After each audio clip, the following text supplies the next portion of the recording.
Majin Buu, he could conquer the entire universe. Here's how. Guys, I know Goku is strong, Vegeta is strong, Gohan is strong, but did you know that the greatest potential of all resides in Majin Buu? Not even the angels and gods of destruction could stop him if Buu's full potential were ever unleashed. Hello everyone. If there's one character who has always intrigued me in Dragon Ball Super, it's Majin Buu. And that's because if you stop to think about it, every time they plan to use Majin Buu in any arc, something magically happened to keep him out.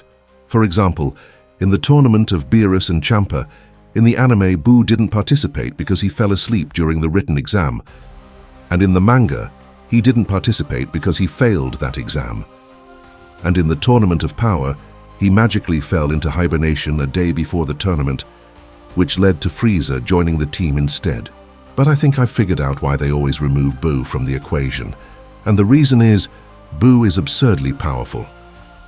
Today, I'm going to show you that if Buu wanted to, he could become a cosmic-level threat in Dragon Ball, multiversal even, and not even the gods of destruction or angels could handle him. And when I say angels, I'm including the Grand Priest in this.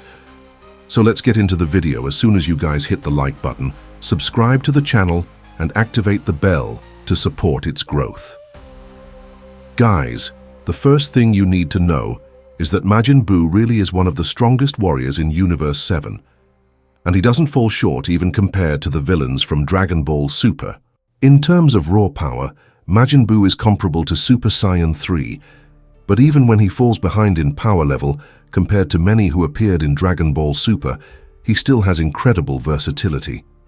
For example, he cannot be physically defeated. If you slice his body, he regenerates. If you blow him up, he regenerates. If you melt him, he regenerates. Even if you evaporate him, he comes back. The only way to definitively defeat Majin Buu is to completely disintegrate his molecules or seal him away into something. But here's the trick. Majin Buu is immortal, so sealing him away only delays the inevitable. Even if it takes 1,000,000 years, eventually, someone will end up releasing him. But there's one ability of Majin Buu's that people tend to mention, but they don't seem to realize how powerful it actually is, and that's his ability to absorb opponents into his body and gain their abilities. Remember that in the Moro saga, it was explained that Majin Buu had obtained the Sacred Kai's powers, but lost those divine powers when he split from Kid Buu, and those powers eventually ended up in Yubi's body. Think about it. Why did that happen? What happened in Buu's storyline for Kid Buu to end up with divine power? Guys, Kid Buu turned into Fat Buu exactly when he absorbed the Sacred Kai. But after Vegeta cut the link between Evil Buu and Good Buu, Evil Buu became Kid Buu, separating from the part that had the Sacred Kai. Good Buu kept the Sacred Kai's personality, but Kid Buu kept the powers that eventually made their way to Ubi. This means that when Buu absorbs someone over time, he can filter what he wants and eject the absorbed person while retaining their powers, but without their personality. And that's exactly what Kid Buu did. He stole the Sacred Kai's power for himself, then discarded Fat Buu without those powers. When Kid Buu destroyed Earth, he used the Kaioshin teleportation to go to the sacred planet and fight Goku and Vegeta. And we've already seen in Dragon Ball Super that the Kaioshin teleportation doesn't have the same limitation as Goku's instant transmission, which needs to lock onto someone's ki. Kai teleportation can take you anywhere in the universe. It's important to remember that in Dragon Ball Super, the Kaioshin used this teleportation to take Goku to Zeno's palace. And in the Goku Black Saga, Zamasu used the same Kai teleportation to travel from Universe 10 to Universe 7 to talk to Zuno. So pay attention. This technique could even allow him to travel between universes. So now, let's try to imagine a scenario where everything went perfectly for Majin Buu, and he actually defeated Goku and Vegeta in their final fight. What would be his next step? Imagine, for example, that Majin Buu absorbed Goku, Vegeta, and Gohan, and after that he also absorbed Kibitoshin and the Grand Kai. When Majin Buu absorbs someone, he doesn't just get their combat skills, he also gains the knowledge of whoever he absorbed. And remember, At the beginning of Dragon Ball Super, the regular Kai didn't even know who Beerus or Zeno were, but the Grand Kai did, so Buu would gain that knowledge too.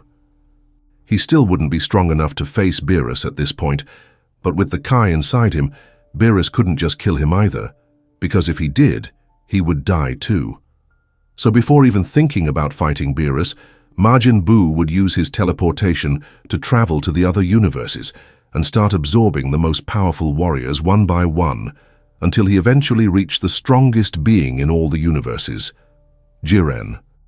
He wouldn't need to absorb entire universes. He'd just need to find the top fighters until he had enough power to surpass Jiren. Now, with all of the strongest warriors absorbed, he'd finally have enough power to defeat Beerus, and he could get to him instantly using teleportation. And since he'd have the Kai inside him, Beerus wouldn't be able to erase Buu with a Hakai. So sooner or later, with all that stacked up power, Buu would defeat Beerus and absorb him too. But why stop there? He could also take on Whis and gain his angelic powers. Sure, we know that angels are way more powerful than gods of destruction, so much so that they're not allowed to interfere in universal events. But nothing says they can't use their true powers to defend themselves. So okay, maybe Whis would still be too powerful, even with Buu having absorbed Beerus. But hold on. What if, before going after Whis, Buu went after all the other gods of destruction? One god of destruction is already insanely strong, so imagine all 12 of them. And yes, Buu could go after them one by one, because in addition to Beerus's power, he'd already have the combined strength of the most powerful warriors in existence. And since we've already seen that Beerus is the strongest of all the gods of destruction, then Buu, powered up with Beerus's abilities, could hunt down and absorb all the others. He could even absorb every single Kaioshin to enhance his divine power even further. Now with all the gods absorbed, I think he'd be strong enough to fight, defeat and absorb Whis, and that would give him full access to angelic powers, including Ultra Instinct. But I know what you're thinking. Moro absorbed an angel's power and exploded. Yeah, but Moro couldn't handle Meris's power because he didn't know how to control it. But when Buu absorbs someone, he gets their knowledge too, and even if Buu exploded, we've already seen that he doesn't die from that, so it'd just be a matter of time until he learned how to control the angel's power. After absorbing Whis, all the gods of destruction, all the Kaioshin, and all the top fighters across the universes, Buu would go after the other angels to stockpile even more power, and with all that power, he could finally make it to the Grand Priest. Now I have no idea if Zeno could be defeated or not, but at the very least the Grand Priest definitely could, and Buu would only be stopped if Zeno erased him from existence. But of course, by erasing Buu, everyone he absorbed would be erased too, and that would basically be the end of the entire multiverse. This shows that Majin Buu could actually cause way more of a multiversal threat than Goku Black ever did, and that if he were just a little smarter and bolder and less of a chaotic creature, he'd truly be one of the hardest villains to defeat in all of Dragon Ball. Now I want you to tell me, which anime character could defeat Majin Buu if he absorbed the entire cast? And don't say Saitama.